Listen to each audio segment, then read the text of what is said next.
Hello, hello. Welcome to another Friday with Dannphan. I hope you've all been having an excellent week.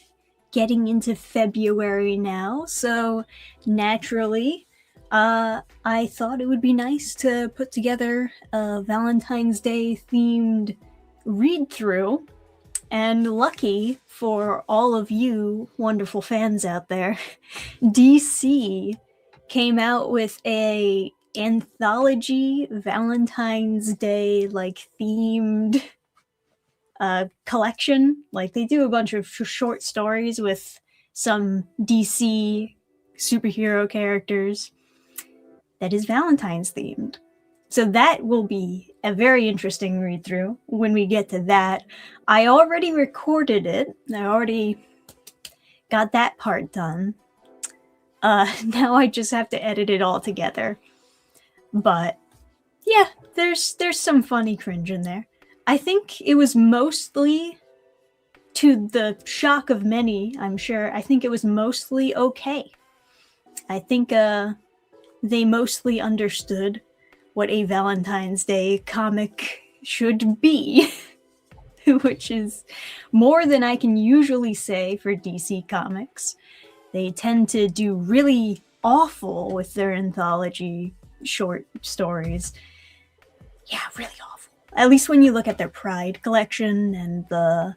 Don't they also have like a Women of DC anthology? I know that there's Women of Marvel, but I thought that there was also like a DC equivalent to that, and now I just can't remember what it was at all.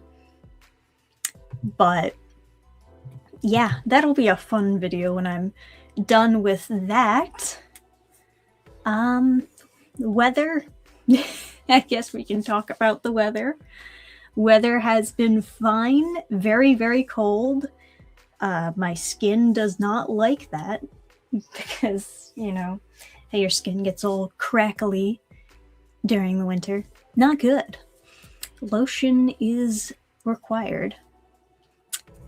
Expected them to make an anthology of breakups. Yeah, that would be something, huh? I was actually expecting it to be equivalent to what you see from DC Pride. I was expecting it to just be all Pride stories. They weren't. They had some straight stories in there too. Shocking for DC. They decided to be very stunning and brave with this one. So that'll be a good video when I'm done with that. It ended up being a fairly long read through.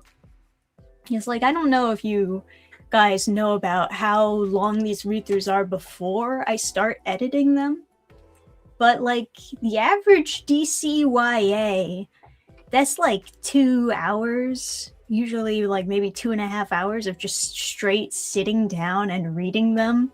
And of course, commentary over on top of that, which I guess does extend the read through. And I mean, it's not that bad when I do the webcomic read throughs, or I guess I'm only reading one webcomic at the moment, and it's canceled, so I don't have that much left to read. But like Avengers Academy, I usually do a cutoff after an hour. This anthology, the Valentine's Day anthology, it was like an hour and a half, give or take, to read it through. So it was like fairly long, but not as long as a DCYA. And therefore less painful. I don't know, how did they manage to make those young adult graphic novels so long and yet nothing happens in them? Like, it's such a nothing story. None of the plot lines that they introduce ever go anywhere. It's just drama and conversations between characters and shot, reverse shot, shot, reverse shot. You know, it's so boring. Even like some of the best DCYA that I've read are still have all of those problems of it just like being a big nothing burger. Nothing happens. Hooray. It's way too long. Maybe they're given a certain amount they have to fill. and so they just like make up random bullshit to extend the story further. I don't really think that would make sense, though. I don't know. I guess if they want all of their graphic novels to be a minimum of like a certain length so that they can all like be similar. But yeah, there's a lot of nothing that happens in a lot of these. But we'll get to more DC YA read-throughs again sometime soon, I'm sure. Maybe even next month. We'll pick up our next DC YA, along with some other videos that I should have made last year, but just couldn't finish in time because of all the comic stuff. Which reminds me, I also want to do some more drawing live streams. We have to finish that chapter cover that I started last time. That's right. And then start on the other 2 that I'm supposed to do. I think I gave myself too much work, but that's all right. Yeah, okay. Finished reading half of Adam's book. Pretty good stuff. Slayer in the Wide Valley. I've been busy. Oh, that's nice. He'll be happy to know that you have been enjoying it. This is probably my favorite that he's written so far. Slayer in the Wide Valley, for those of you who don't know. It's on the Burning Star Comics website. You can check that out in the, I think, novels section. Yeah, so look at stuff that he's written. He's a good writer. And I think we should recognize when people actually try to be good writers nowadays, because it feels like writing is one of those things that everyone thinks that they can just do. But no. From my own experience reading a lot of indie content, I guarantee you guys, like, yes, not everyone can write. No matter how many editors you hire, or you can get the best artists to draw your cover for you, but that doesn't mean that your writing is any better. It is genuinely a skill that you have to work at and improve on and study and do research for to figure out how to improve on it, you know? It's a little bit irritating because people see it as a way that they can like save money. Oh, I won't have to hire a writer because I can just do all the writing myself. And then they do a really bad job, and it's like, man, you should have hired a writer, honestly. But then there's bad writing and execution, and then there's just bad ideas in general. And I've encountered both of those. And I know that I might be famous for saying there are no bad ideas, it's just bad execution, but nah, I think I've changed my mind. I think there are just some bad ideas. Now maybe a good writer can take those bad ideas and do something good with it. Perhaps. But that doesn't change the fact that some things are just bad ideas, for sure. Man. I remember listening in on this conversation of someone explaining their dream story that they want to one day like commission an artist for to have it done. And he's like rattling off this plot line, but like nothing that he's talking about really connects together in any meaningful way. It's just like a bunch of random stuff happening. And then the conclusion would win an award for most what the fuck ending of all time because it doesn't really conclude anything. It's really, really bad. It was like someone describing a dream. And then sure enough, at the end of all that, he's like, I got this idea from a dream. And it's like, okay, well, it's not how writing works. Sure, I guess you can be inspired by something that you saw in a dream or thought of in a dream, but you have to actually like work to like hammer it out and make it coherent.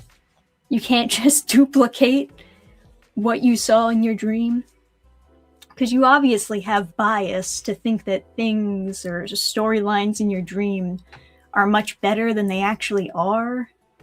It's like when you fall asleep and when you're actually in dreamland, it's not just like imagining random things, but it's also like playing with your emotions and, very direct brain responses. There is a very real bias. So you have to be able to filter things and, kind of look at it through a more objective lens afterwards. Instead of just being like, oh, well, I felt this while I was dreaming about it, so therefore other people will feel this way too. No, it's more complicated than that. Sorry, guys. Anyway, not to doom post about indie content. I'm just saying, it's a skill. Writing is a skill that you have to improve on over time and take criticism for and do research for and stuff like that. It's difficult. It's not just something anyone can do. Let me see some comments. I know what you mean about people thinking they can write. It's like everyone thinking everyone can be an artist. Well, it's not like everyone can't be a writer, and it's not like everyone can't be an artist, but you have to actually work to do it. You have to actually put in the time and put in the work to get better. And art is one of those things where you can kind of visually see if it's good or not.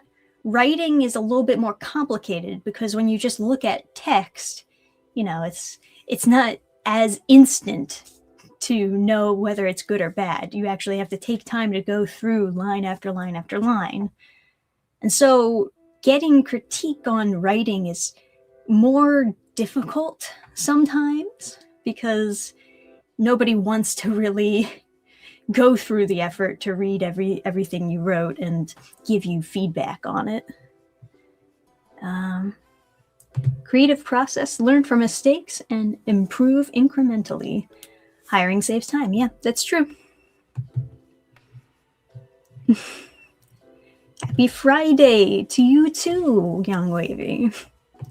It's a good Friday so far, I think. Yeah, my dreams barely make any sense. That's what I'm saying. I'm not joking when I say some of these indie comics that I've read, they really are incoherent. I have no idea what's happening, what's going on. And people thought maybe I was just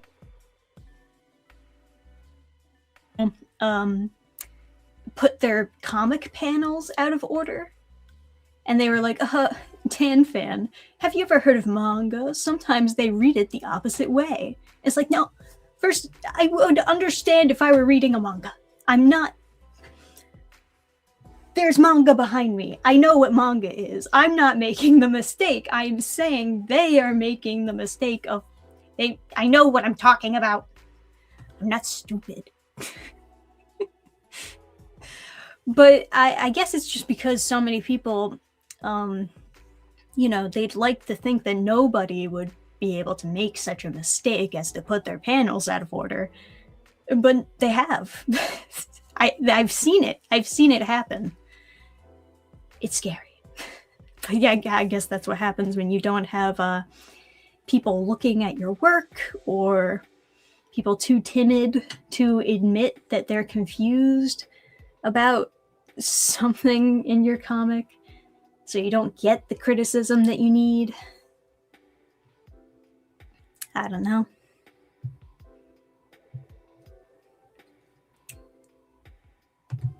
Some of my plots have come from dreams. A few times dreams presented solutions to plot issues I was stuck at.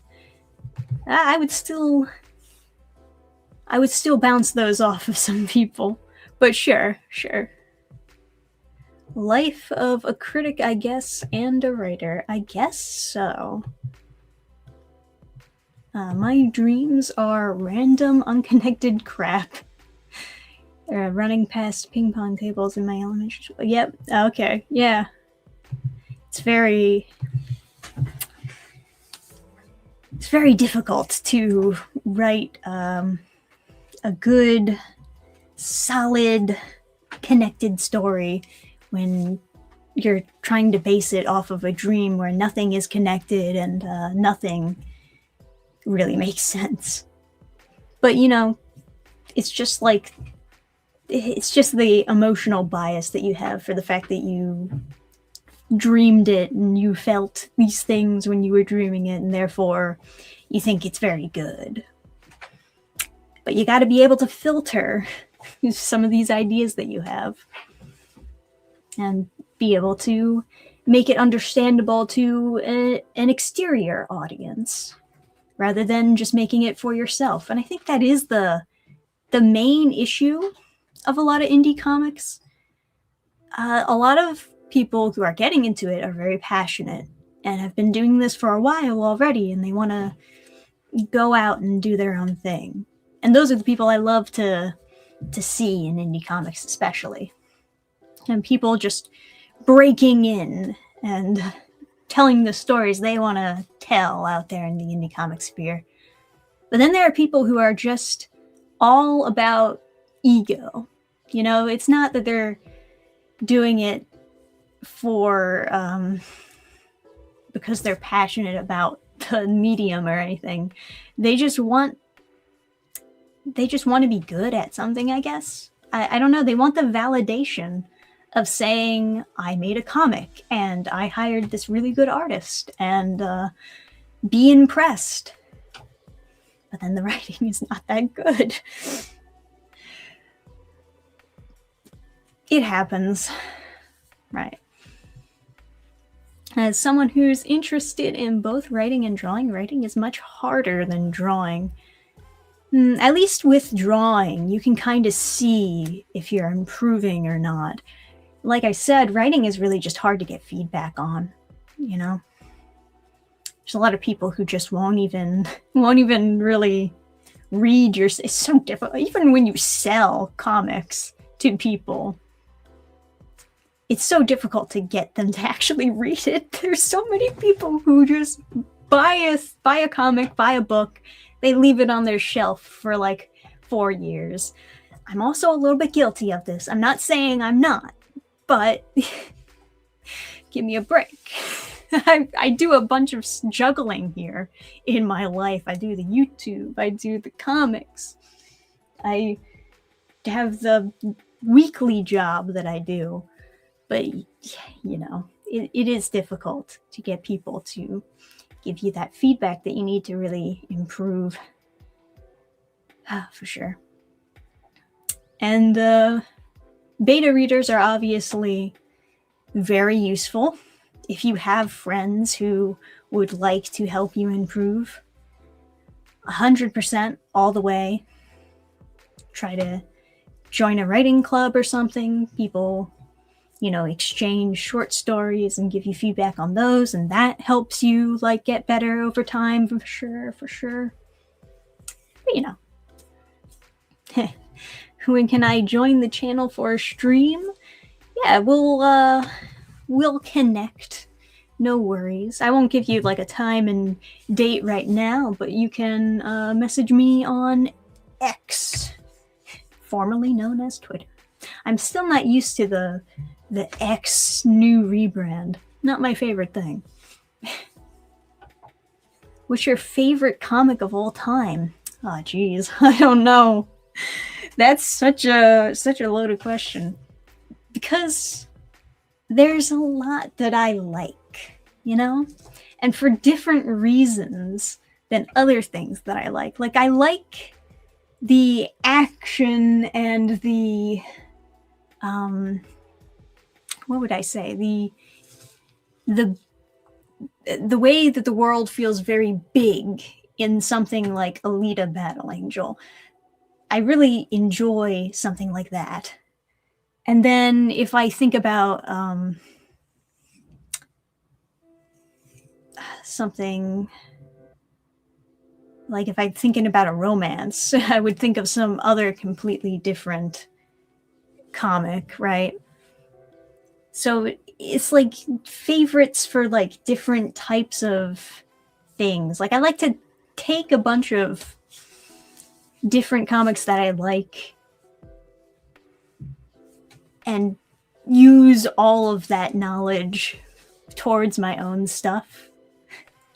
But I don't know if I would ever say, like, this is the comic I'll die on, this is the best one out of every single one on the planet, you know? I'm not sure if I would ever do that.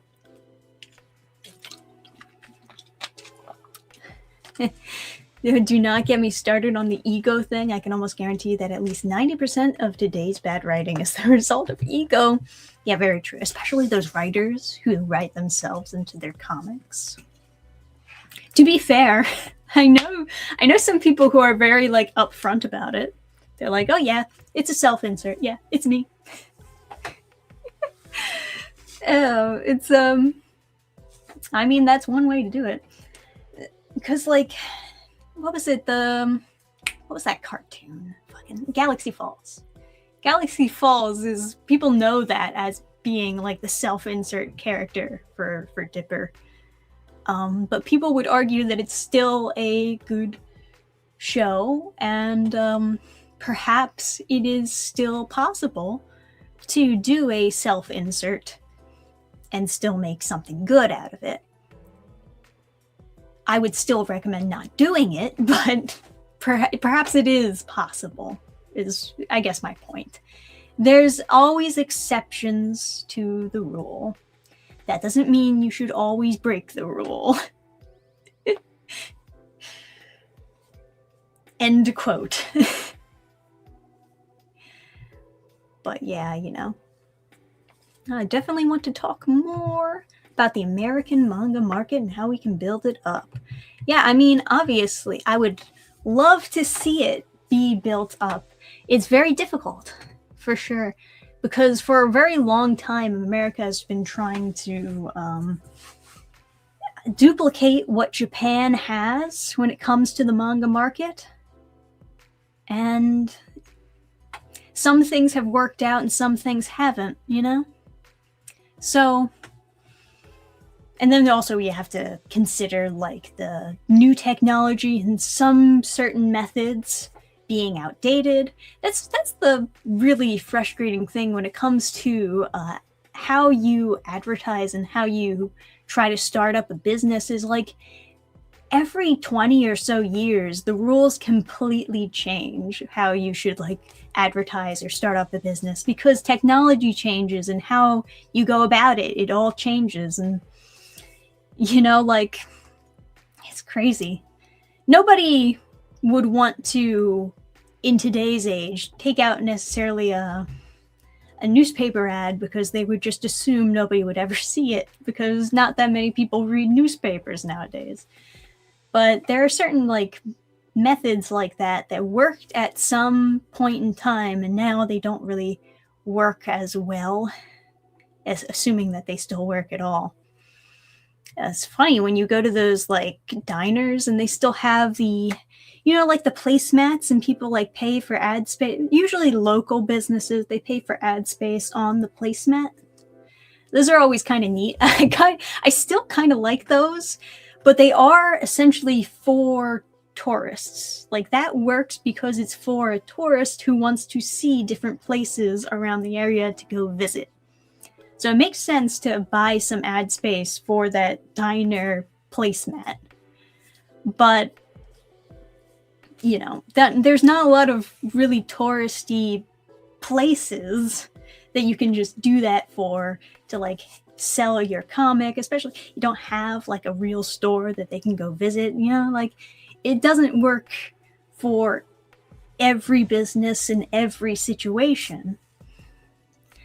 But I'm sure that people bumping their heads together and trying to come up with new solutions to new problems, we can probably figure something out. Build up the American comic industry. Try to get people interested in it again. The scary part is, I know that Japan themselves are having issues now. Granted, it's not it's nothing compared to the American comic industry and our issues here. But it's not as though Japan has everything super figured out either, because they've seen a dip in their own sales. And we've had this interesting phenomenon of them trying to make an anime for almost any series now, it seems. I don't know if it's decided on committee or if there's a certain number of copies sold that, like, once it reaches past this threshold, they just decide to make an anime out of it. I don't really know. I don't know how they're deciding on some of these things, but it's interesting because some of the manga that I've reviewed on the channel, to see it get made into an anime, I'm like, what? That's super obscure. How did they know about this? I almost wonder if I have the power to get a manga series turned into an anime or something. I should use that power wisely. But, like, even a canceled manga series like Black Torch getting an anime? That's so strange to me. And I don't understand it. I want someone to explain how that decision was made. Was it because of, like, back sales? Like, I don't know. Like, the volumes of the manga sold much better, so they like backpedaled on. Now they're doing the anime even though it was canceled. I don't know. But it's interesting. It's really interesting. And then, of course, you have the reboots and the remakes, which are very recent in the anime industry. Now, granted, it's, there's always reboots and remakes of something, but I think there's been a lot more recently, and some of them really are just cash grabs. They're, like, very plain and obvious cash grabs. So I usually see that as a red flag. Meanwhile, obviously, other Asian countries are trying to sneak in there and try to steal the manga industry from Japan, because we're seeing a lot more Chinese productions of anime and Korean productions as well, of course. We got, like, the webtoon animes and whatnot, and some of them, are outsourcing to Japan or to China, but some of them are in-house Korean productions. Very interesting stuff. I don't know how it's gonna turn out in the end. I don't know exactly, like, what... I don't know. Maybe it's because they've seen a dip in sales that they figured, oh, well, we're gonna start making more anime of the different manga series, and maybe we'll get people interested in buying more manga by making even more anime. Because that is kind of the traditional way they would sell the manga. To make a anime OVA or something based on it. I gotta say, though, if you have free time, definitely look up some of these super old 90s anime OVAs. Some of them are so good. Like, really high production stuff. And it's kind of better when they're shorter. Sometimes you'll see, like, a almost near perfect short OVA, and you'll think, man, I want a whole series based on that. And then years later, they come out with the series, and the actual series, animation quality, big drop, right? And then the writing is terrible, and it's boring, and it has none of the charm that the original OVA had. And that's a little bit heartbreaking, because you think you want something, but then, how it actually turns out is not exactly what you wanted. But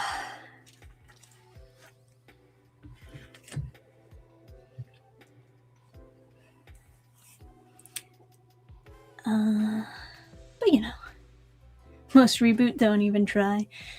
Yeah, well, some are just, like, copy and paste of the original series. The only difference is they redid the animation.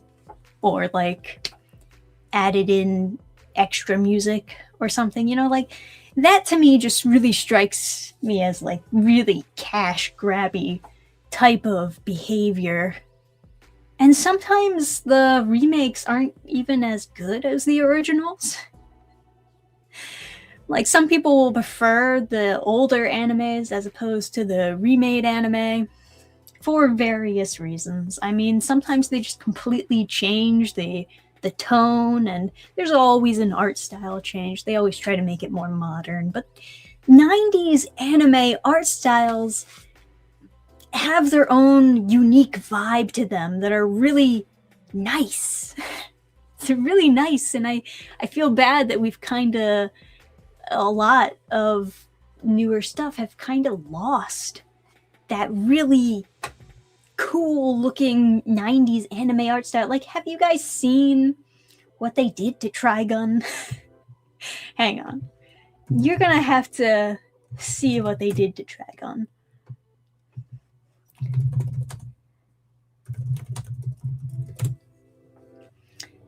We're going on this train now. We're gonna have to talk about this. Here we go. Yeah, here we go. I don't care if you already know. You're gonna learn about this all over again. All right, we got some classic Trigun here. Look how cool he looks. And that's like kind of his thing. He is supposed to be a goofy character, but the fact that he looks like a really cool character is what makes the fact that he's so goofy kind of subversive. There is like a subversive element to the fact that he looks cool. And I like that. I like that he looks cool.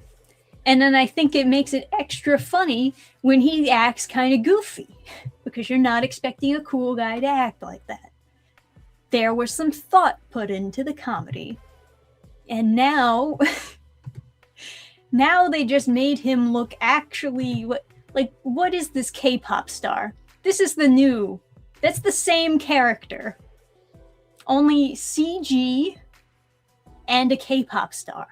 And I don't like it that this doesn't, now he looks goofy and femmy. He doesn't look cool anymore. It's a downgrade. It's just a straight downgrade. They lost the style. Got lost in the sauce. Couldn't download image. I don't want you to download. Okay, well, you get the idea. This is what they do when they remake. They remake a nice, cool-looking 90s anime, and then they remake it in CGI. Ew, right? And then femboy it up. That's what they do. Oh, man. But yeah, that's one example of something that drives me crazy. Horrendous redesign. Yeah.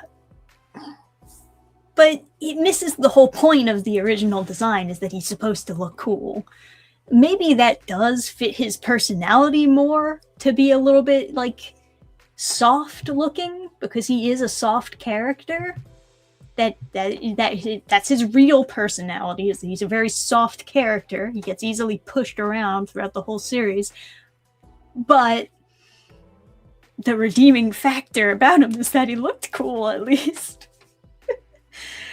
There's no subversiveness behind it anymore. They lost a huge element. He also had such a cool coat. I know maybe it's stupid that I'm fixating on this guy's coat, right? But wasn't it just the coolest fucking coat ever? They just made his coat super bland and generic. I don't even think it has any buttons on it anymore. Yeah, it's just a fucking zipper. They changed it. Hang on, let me show you my screen again. They changed his cool coat for a fucking zip-up hoodie. What the fuck? He had the coolest coat! I swear. Look at this. Hang on. Look at this fucking long coat. Look at all those fucking buttons and belts. That's a cool coat. That's a real vampire hunter coat. Those big ass like turtleneck up at the top. That's so fucking cool looking. And they changed it to like some generic cyberpunk-esque zip-up hoodie that defies the laws of physics? What is this? That's not hashtag not my Trigun. Not good. Hate that.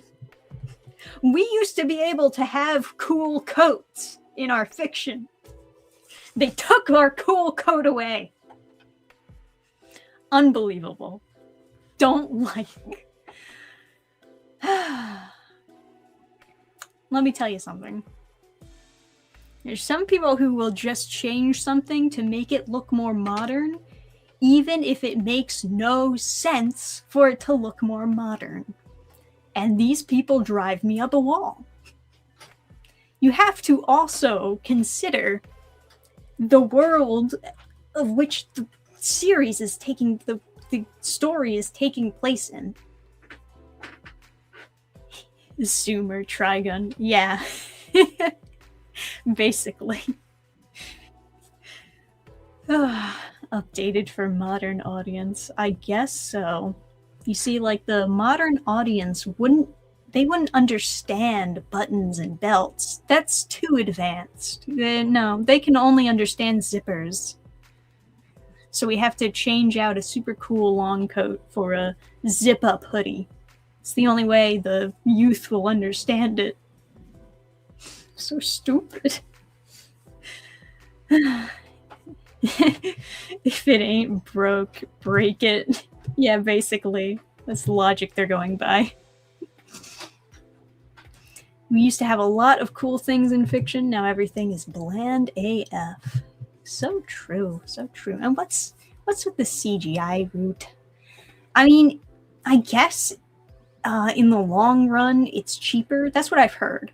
I've heard that when it comes to computer graphic animation, it tends to be expensive in the short run to like get it going, but over time, it's overall cheaper to use the CGI animation, and so it's kind of like this investment that a studio is making when they decide to go through with that type of animation. But I don't like it. just being brutally honest, I don't really like it. It's not my cup of tea. I understand that like VTubers can use it and whatever. I don't watch VTubers, so it doesn't really affect me, right? But I don't want that look in my anime. My own personal preference, guys. But yeah, there's a bunch of remakes that have kind of just taken they sucked the art style dry. They take the 90s out of the anime when they redo it. You know exactly what I mean. It's kind of true of the Fruits Basket remake too, because the Fruits Basket anime, the original one, which was actually very good, it had a very specific like early 2000s style, right? And then they changed it to make it super duper sparkly femme average shoujo in the modern day type of art style. And to be fair, maybe people prefer the new style, but there was something kind of quaint about the early 2000s one. It's hard to find, actually, photos of the original. Let me just type in original. I mean, this is kind of a funny screen cap, but yeah, this is what it was. That was Fruits Basket. That's what Fruits Basket used to look like. Giant fucking eyes. Those giant, staring deep into your soul eyes. That's Fruits Basket. That'd be funny if I was like looking at a photoshopped image and I didn't even notice. But like, yeah, okay, this is a little bit more of like a normal, like that's what you expect in the anime to look like. It looked fine. All right? Like you might not like the style personally, but this is fine. This works. I like it. I think it works for the type of anime that it was, right? But you know, they take this and then they turn it into like this, where like it's super modernized. It kind of looks like I don't. I feel like I could think of something to compare it to, but really, I can only say like it looks like maybe a modern day shoujo. There's nothing really wrong with this either. I'm not saying that this is bad, but it did take the style out of what was in the original. And that's kind of just their version of updating the animation, is to completely change the style of it. That's an update, right? And whatever. That's just how it is, I guess. I think for the, it's hard to remember, but did they do the same thing for the Inuyasha sequel series? Which I don't consider canon, by the way. I don't care what anyone says. I don't consider that canon. I'm not watching it. But I think it was mostly the same kind of looking. Because Inuyasha went on for so long that the series itself like slowly updated the designs. Same thing for like One Piece or Detective Conan. You know, like comparing the original style from the style from the newest episode is very different. Inuyasha reboot. I don't actually see it. What was the reboot even called? It wasn't really a reboot. It was like a sequel series. Should I just type in sequel? Will it come up then?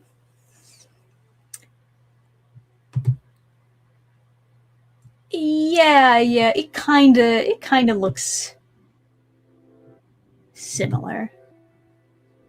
Yeah, you know, I would say that this is kind of similar to what the original looked like.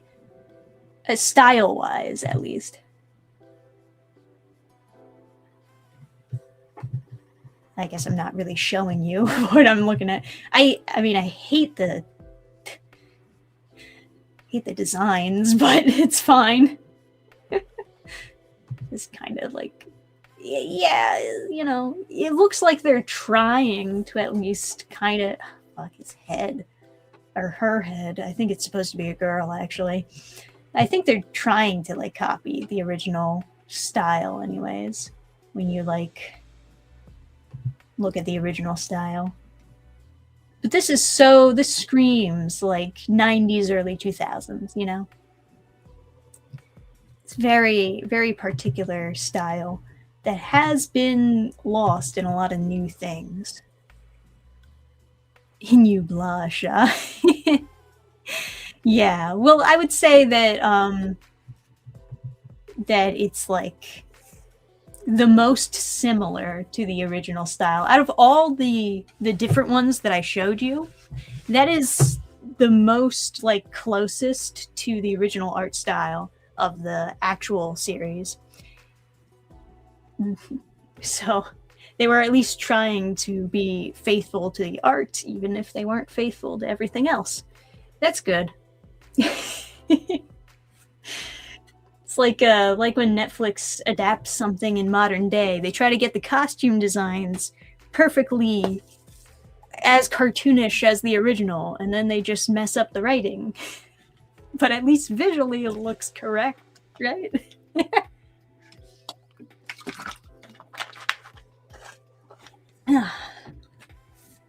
But yeah. All right, I think that's enough. Maybe bitching about anime.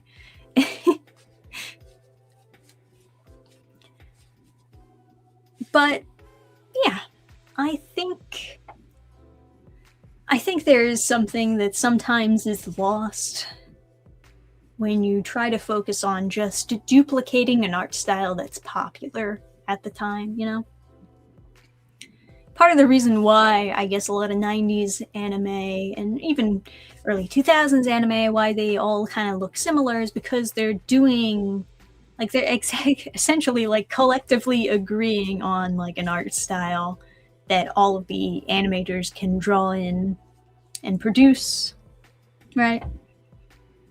And then as time goes on and as fads die and new ones are born, there's a new art style that gets introduced that they try to do all the work in instead, etc., etc.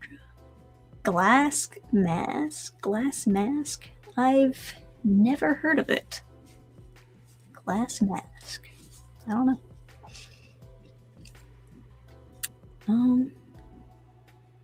But yeah.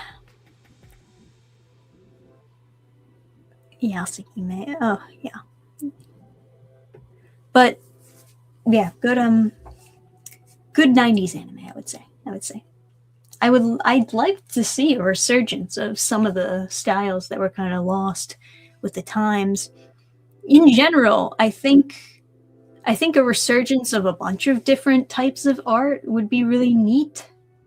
Like, for just throwing out an example there, movie posters.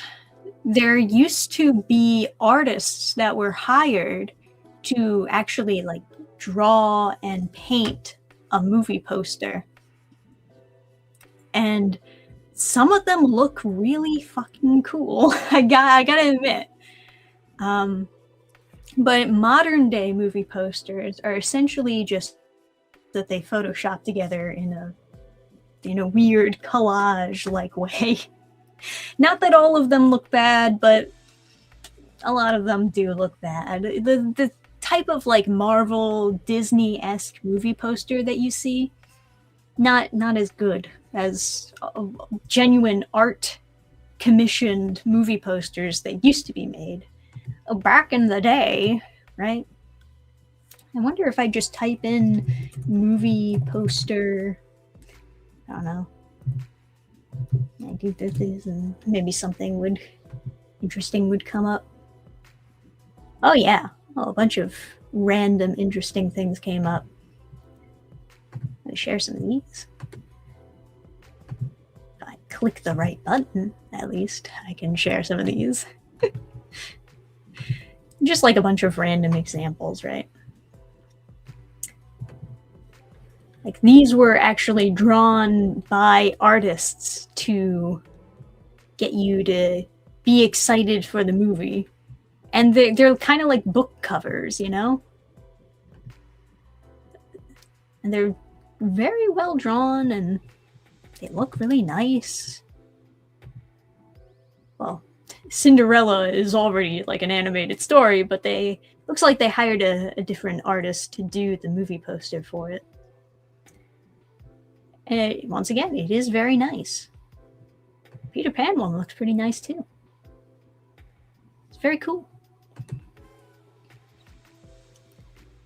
So, it's just an example of like something that I think would be really neat to see a resurgence of, especially when we're talking about like art jobs in general. It'd be nice to see more art in the world instead of like this doomer, we must abandon art because AI exists now, so everyone stop making art. We don't need it anymore. It's like the whole 2D animation versus CGI animation thing. Stop making 2D animation. We don't need it anymore. We have computer graphics. We're not going to do that. Man. But it looks good, right? And it shows that you can hire artists to do very different, talented things. And it just makes the world a little bit nicer to just look at nice art all the time. Instead of like the Marvel posters where they all look exactly the same and super saturated purple, it's always purple.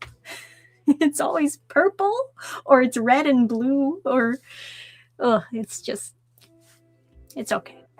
They're not like, I'm not saying that they're all hideous. It's just very synonymous. That's the real issue. You know?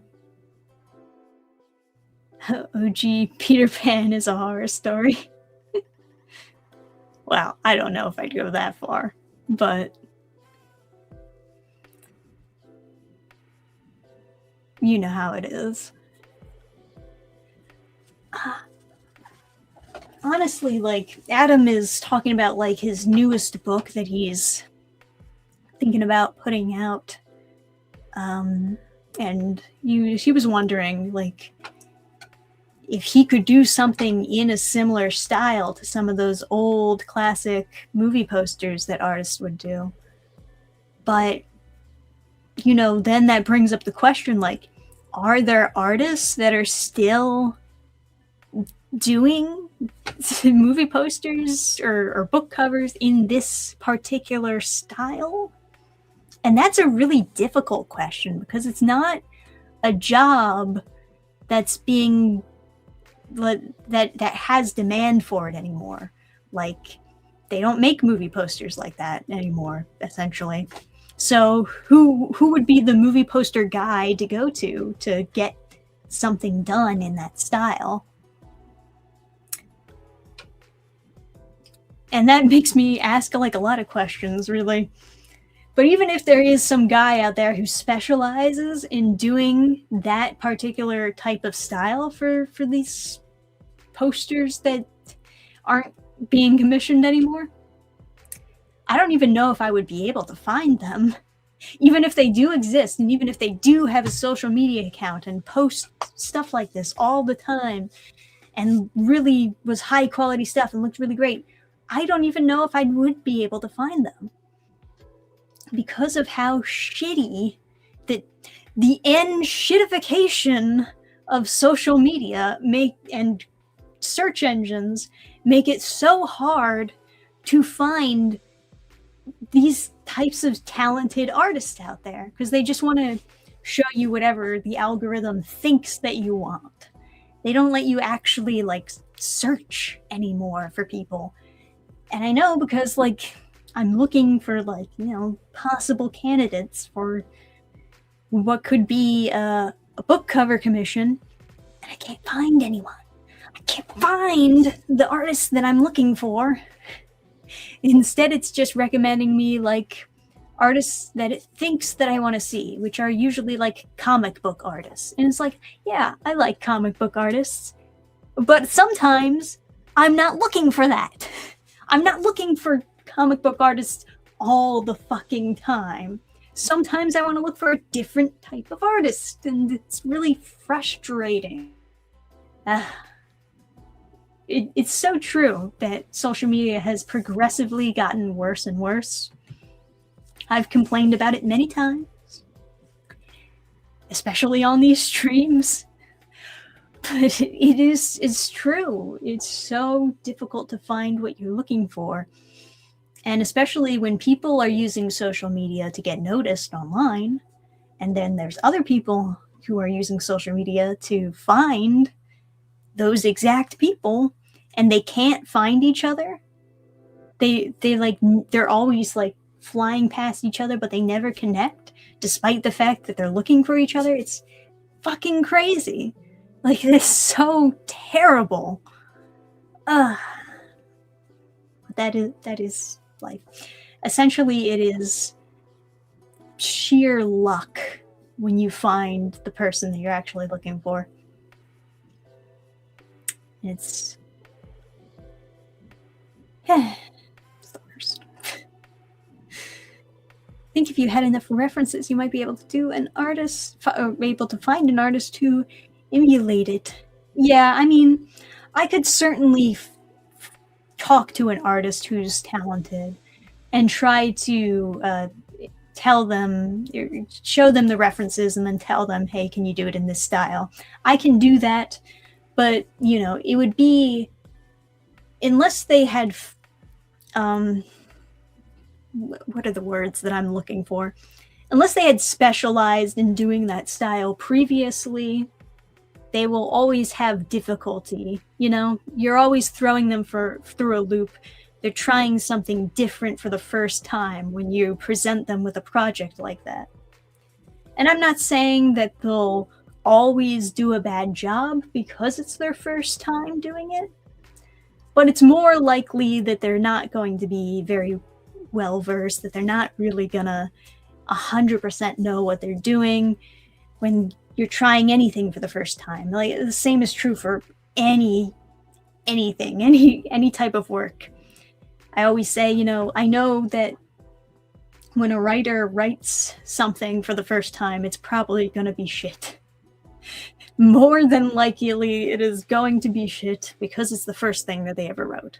And the same thing is kind of true, like when an artist is trying a different style for the first time, it's not going to be as good as someone who specialized in that particular style. It's actually kind of funny because we were talking about the 90s anime style before. A lot of American comic book artists, their brains like melt when they see anime style.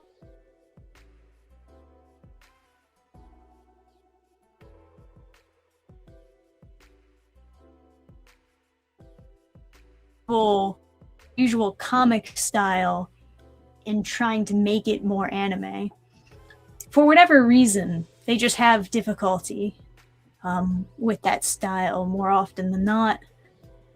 It's something that I've heard like multiple comic artists, really, really talented comic artists, talk about too. They're like, oh, well, I'm trying to make my style more anime, but it's not working, you know? I guess because it's just they spent their whole life trying to specialize in a style that is very different from that anime style. So yeah, it takes some effort, some studying, and some practicing, even when you're just transitioning from one style to another.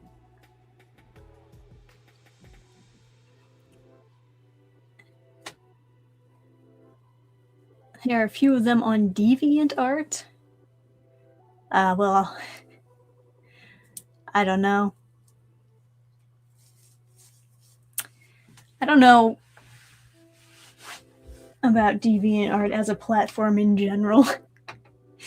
I mean, there's a lot of that's another thing about like trying to find an artist to work with, is there's a lot of people who are not artists and are trying to scam people looking for artists, and those are the worst fucking scum of the planet. I've never been swindled by any of these people. Not personally, but just the fact that you need to filter out those fake artists is just endlessly frustrating. I'm not even just talking about people who like steal other people's art and then pretend that they did it. There's the AI artists, right? But they don't tell you that they're using AI and they're trying to get people to commission them, and they'll message you and solicit you, and don't do that. Just don't do that. How about that? But yeah. Dannphan's camera decides to melt there. Yeah, I saw it blipping in and out. Sometimes, you know, the connection in this spot in the house is just not super good. But it's also the only place where I can record, so it is one of those things. Anyway, the hour is up, guys.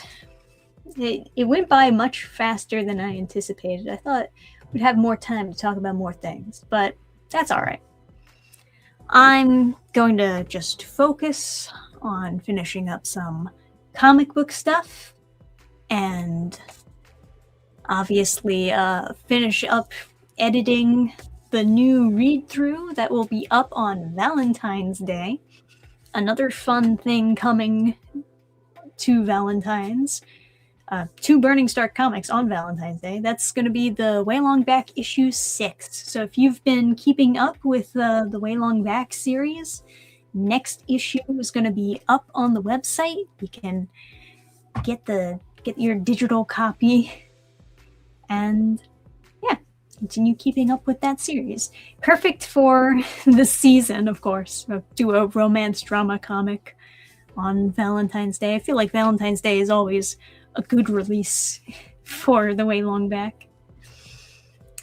In my country, we celebrate Valentine's Day in 13 June. The partners go to dinner and after make that things you know. In America, this way too, ?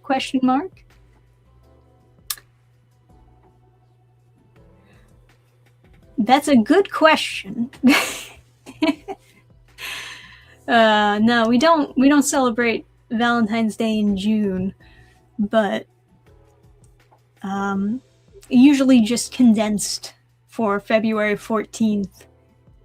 And I know that in Japan they celebrate White Day, which I believe is just you give a gift to anyone who gave you a gift previously. So obviously if you get like Valentine's Day chocolates, then on White Day you would give whoever gave you those chocolates a gift in return. Just for example. That's how I understand it anyway. I'm sure there's more nuance than that. A lot of people just understand it as, oh, Valentine's Day is when the guys give the girls the chocolates, and then White Day, the girls give the guys the chocolates. But I don't think it's as like black and white as that. I think it's more so just like returning, or not returning, that's kind of, you know, also giving gift in return for getting gift previously. That's how I understand it anymore. Anyway, so it's going to end Friday stream. My throat is super dry from talking this much. I'm sure you can probably tell by how much I'm stuttering over myself. Thank you for joining me for another fantastic Friday stream. And yeah, we'll have more fun stuff coming to the channel pretty soon. I'll see you all next week, I guess. Till then, everybody, goodbye and good night. Okay.